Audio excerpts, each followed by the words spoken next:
Praise be Jesus and Mary, now and forever. Today we celebrate Our Lady's birthday, her nativity, as we call it. The day of Our Lady's birth is the beginning of a better world. Pope St. John Paul II said in his homily, September 8, 1979. And the reason is that her coming into this world is like, quote, the arrival of the dawn which precedes the light of salvation, Jesus Christ, unquote, as Pope St. Paul VI said in his homily in 1964. In 1987, Pope St. John Paul II designated a Marian year to celebrate the 2000th anniversary of Our Lady's birth.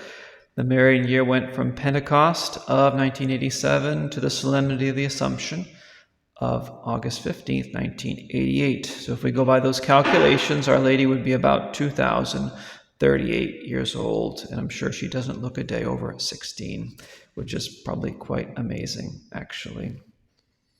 It seems that our Blessed Mother was most likely born in Jerusalem, probably on the site where the Church of St. Anne now sits there.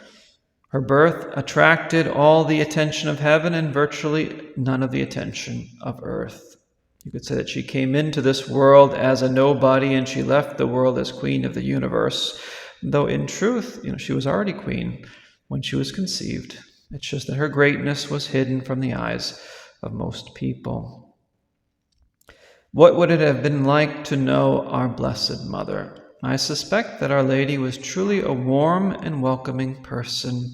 She would have been gentle and reserved, yet affectionate, tender, loving, at the same time wise, respectful, and chaste.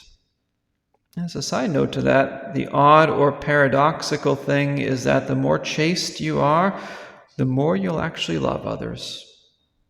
The deeper and purer your love will be for others, the more you are chaste. It's counterintuitive, especially in our culture, but it's actually true. If you don't believe me, give it a try. It's one of the reasons why Our Lady, even when she was on earth, had such a deep and tender love for other people. Plus, when you were with her, I'm sure she made you feel as though you were very important, and you felt as if you were the only person in the world, because her whole attention would have been on you. Our Lady was humble, charitable, kind, considerate, patient. She would have been the ideal friend, the trusted neighbor, the perfect companion, the best of mothers. She was someone whom you loved being around and who actually loved being with you. She made you feel appreciated and loved. She made you feel as though it was a blessing for her to actually have you in her life, when you, in reality, always felt the opposite. You felt that you were the one who was blessed to know her. Our Lady was understanding. She was easy to talk to. She was safe. She listened more than she spoke. Or at least it seemed that way, because she was a very empathetic person. She never dominated a conversation, and yet her words always stuck with you. At times she would willingly talk more than usual when she noticed that someone wasn't very gifted in conversation or was struggling with what to say. So she was very much a skilled artist in regards to practicing charity. Never too much talking, never too little.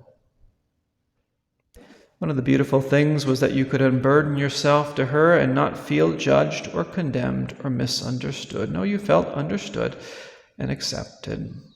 And being with her somehow always brought peace to the heart. And when you left her presence, you already missed her. You look forward to the next time you could actually be with her. You wanted to spend all day with her, all week with her, even a lifetime with her. And yet she was so ordinary and so simple in many respects. Our Blessed Mother even had a charming, good sense of humor. It seemed as though she could smile and be joyful at any moment. And yet there was also a very serious, reserved, and even mysterious side to her. She was as sensitive to evil as she was to good. And it seemed that the evil of others hurt her more than the good things in life actually delighted her. To those whom she was close to and opened up to, her personhood was so infectious that you could get lost in her. At times you had the impression that her feelings were yours, that yours were hers as well. Simply put, Our Lady would have been the rarest of creatures. And if you knew her, you would have been amazed at how few people there were who seemed to actually know and appreciate her.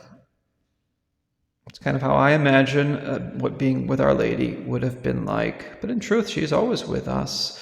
She's always with her children, with all those good qualities that we just mentioned, and even more that we didn't mention.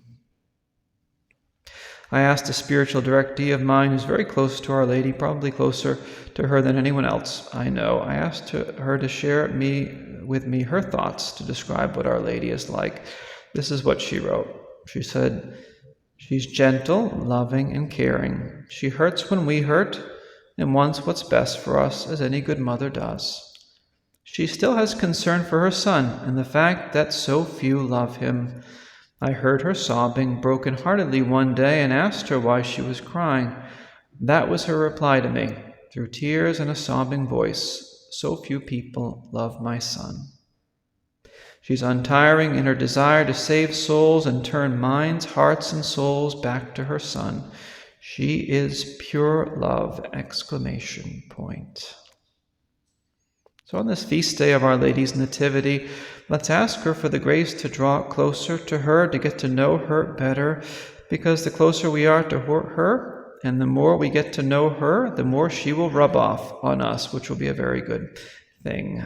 Plus, the closer we are to her, the closer we'll be to her Son, and we'll bring heaven a lot closer to earth the closer we are to her. Praise be Jesus and Mary, now and forever.